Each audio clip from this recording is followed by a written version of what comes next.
Now, I know what you're probably thinking. What's so important about a massive ship blocking a canal anyway? You might also wonder how that affects you in any way. Don't worry, I thought the same too. But it doesn't just affect you personally, it affects the entire world. For you who might not know about it, it's probably just another headline in the news. But for the guy who was maneuvering the whole ship, you'd think, oh, I hope my insurance covers this. $10 billion worth of goods is currently stuck in a traffic jam in the middle of the Suez Canal. Furthermore, you're looking at billions more being delayed, postponed, and even cancelled altogether. For us, the crewmates, and the driver of Ever Given, this is a pretty big deal. To give you a little bit of an idea of what the Suez Canal is, let's take a look at its history. The Mediterranean Sea and the Red Sea are two trading areas that connect multiple countries. However, there's never been a direct route between the both of them. The Suez Canal is a passageway that intersects the Mediterranean and Red Seas that's been needed by nation states for centuries. And the canal's significance was obvious even before construction started. Around 1850 BCE, the first canal in the region was dug when an irrigation channel was dug into Wadi Tumilat al-Umalt, a dehydrated river valley east of the Nile Delta. Known as the Canal of the Pharaohs, that channel was lengthened by the Ptolemies via the bitter lakes that stretched as far as the Red Sea. From the area of Lake Timsah, a northward arm seems to have reached a previous branch of the Nile. Increased under the Romans, who called it Trajan's Canal, disregarded by the Byzantines, and reinstituted by the early Arabs, that canal was intentionally filled in by the Abbasid caliphs for military reasons in 775 CE. Throughout its years, the motive for those transformations seems to have been for managing trade from the Delta lands to the Red Sea, rather than providing a way to the Mediterranean. Constructed in a decade by local peasants and forced labourers, as well as Europeans who joined in later, the Suez was initiated by French interests and exploration.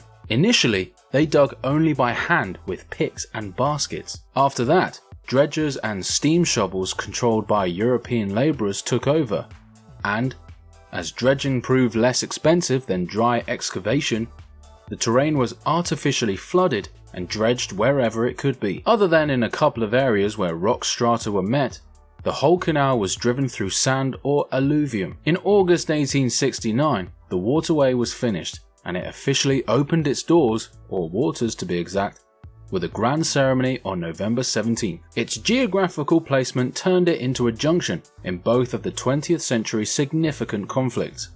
In World War I, Turkish forces attempted to strike the canal from the east, and in World War II, the Nazis' Afrika Korps' objective was to do the same from the west. But the canal stayed under British control until Egyptian President Gamal Abdel Nasser state-owned it in 1956, igniting the Suez Crisis that gathered threats of invasion from Israel, France, and Great Britain. The episode threatened to cause war until stress from the US and diplomatic efforts from the nascent United Nations demanded a solution. The Suez has been closed in the past.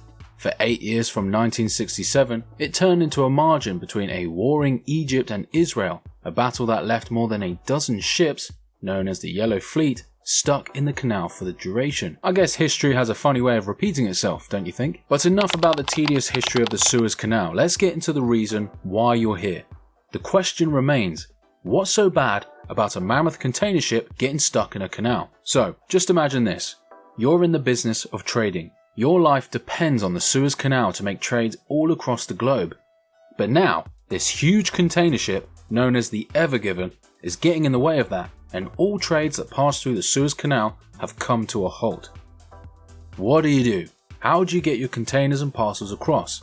Unfortunately, there's nothing you can do until repairs are made and they get this big green ship out of the way. The only thing that can be done is to sit and pace around in anticipation till they find a solution. You see, the Ever Given, which also happens to be longer than the Eiffel Tower, is lodged sideways after 40-knot winds and a sandstorm resulted in lack of clarity and bad navigation, the Suez Canal Authority said in a statement. This 224,000-ton vessel, flying a Panamanian flag, was en route to Rotterdam when it was thrown off course. The Ever Given is also currently blocking other ships from entering through the canal. In the first place, the canal's importance comes from its location. It's the only place where the waters of Europe are directly connected with the Arabian Sea, Indian Ocean, and countries of Asia Pacific. If the Suez Canal had not been constructed, shipments between those parts of the world would have needed to go through the entire continent of Africa, adding considerable cost and lengthening their journey times. Typically, a ship travelling from a port in Italy to India would cover around 4,400 nautical miles if it crossed the Suez Canal at a speed of 20 knots. It would travel the journey in about 9 days. Those same 10,500 nautical miles could be traversed in 3 weeks if the route was taken via Cape of Good Hope and around Africa. Its importance is also amplified by the fact that without the Red Sea, no alternative waterway would be narrow enough to support an artificial waterway that links Europe with the Asia Pacific. Lloyd's List, a shipping industry magazine, reports that due to the canal's strategic importance, more than 19,000 vessels pass through it every year. The entire situation is a massive headache and affects millions of people because the Suez happens to be the bump in the global shipping network with the biggest effect on world trade. So big that an estimated $400 million worth of goods pass through the canal each hour. That's $960 trillion in one day alone. Pretty crazy number. Nobody in history has ever stuck around to see that much money in their lifetime. Globally, the passage accounts for about 30% of container ship traffic each day according to Reuters, with the alternative route between Asia and Europe circumnavigating the African Cape taking a week longer. The Suez Canal Authority estimates that nearly 19,000 ships, or an average of 51.5 ships per day, will pass through the canal in 2020, with a net tonnage of 1.17 billion tons. According to Maersk, which is the world's largest container shipping company, 7 of its shipping vessels are facing the same issue, with 4 of them stuck in the canal system and the rest trying to enter the passage. Countries around the area of the canal in Asia and Europe are more likely to receive the biggest impact from the blockage, says Won-Foong Wong, an assistant professor of economics at the University of Oregon and one of the professors of the study. Their study located the negative effects from trade hub disruptions decrease the further you displace from the hub. The US will probably be less affected by it, especially as a lot of the goods it takes from Asia pass the Pacific Ocean. It's almost certain that the blocked traffic at Suez will affect other parts of the world as well. The study revealed 80% of trade doesn't go from one area to another. Wong states goods actually are routed via other countries, and specifically these entrepots or hub ports. And so the fact that these networks exist is going to mean that disruptions at each one of these nodes, and particularly very important nodes like the Suez, are going to have really big reverberating effects throughout the transport network. To make things even worse, prices for companies shipping goods are set to increase. Volumol accentuates that further shipping routes will take up more fuel, pointing out the question of who is in charge of the additional expenses,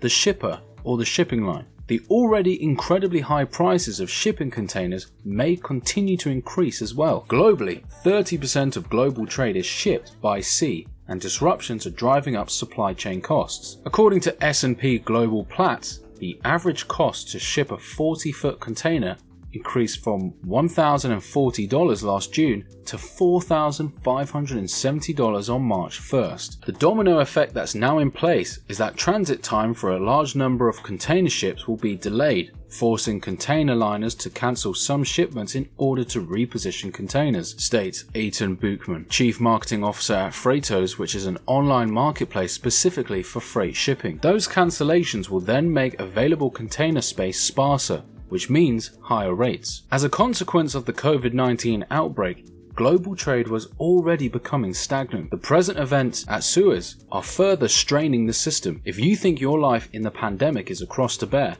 then tell that to the world market. So, what are they doing about it now? How can they fix such an urgent, headache-inducing situation? The last stuck in the Suez Canal situation lasted a whopping 8 years. So how can they get it done quickly and efficiently this time around? A couple of Twitter comedians came up with their hilarious solutions.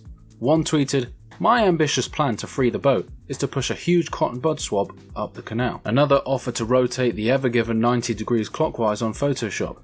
Another joked about blocking and then unblocking the Ever Given as if it were a Twitter account. But while we all laugh nervously about the situation's scope, how are they fixing the situation? The CEO of Boskalis, whose sister company Smith Salvage is now working to free the Ever Given, said it could take days to weeks to dislodge the ship, which is currently blocking the waterway. With the weight that the ship has now, it is impossible to pull, Peter Badowski told Dutch television on Wednesday night. You can forget about that. World trade would suffer if the canal is not open soon. According to leading shipping insurer Allianz, ships might face extra expenses and long detours if they do not use the southern tip of Africa. Marine traffic monitoring websites and firms that analyze shipping data report several ships already choosing to detour away from the blocked canal. As the Ever Given ran aground earlier this week in the Suez Canal, global supply chains were being stretched to the limit, which increased the burden of moving goods around the world and caused shortages in a time of unprecedented demand. Commerzbank analysts suggested in a note addressing clients on Friday that the incident may cause the price of oil to rise as tanker rates increase due to the blockage of the canal. As Ashok Sharma, managing director of Singapore-based shipbroker BRS Baxi points out, if the dispute extends for say weeks, it will disrupt all shipping. Sharma said there should be enough resources available that they can deal with the situation swiftly, within days instead of weeks. It isn't clear yet whether or how severely the canal cutoff will affect consumers. However, Commerzbank analysts told clients in a note on Friday that this episode may raise prices for oil because of higher tanker fees as a result. It's up in the air as to when things will get fixed and start kicking again. As Michael from The Good Place once said, give me around an hour to 11 months. Hopefully it's the former rather than the latter. Now that you've gotten to know the history and the importance of the Suez Canal to the global economy, you now see the urgency for the Empire State Building sized Ever Given to get out of the way ASAP. In simpler terms, big ships stuck need to unstuck. Right now, it seems pretty impossible with how enormous the ship is, but modern day problems require modern day solutions. So, while we sit around and wait days, maybe even weeks, for them to take care of this situation, we can only sit back and hope that our order from our favourite YouTube merch arrives soon.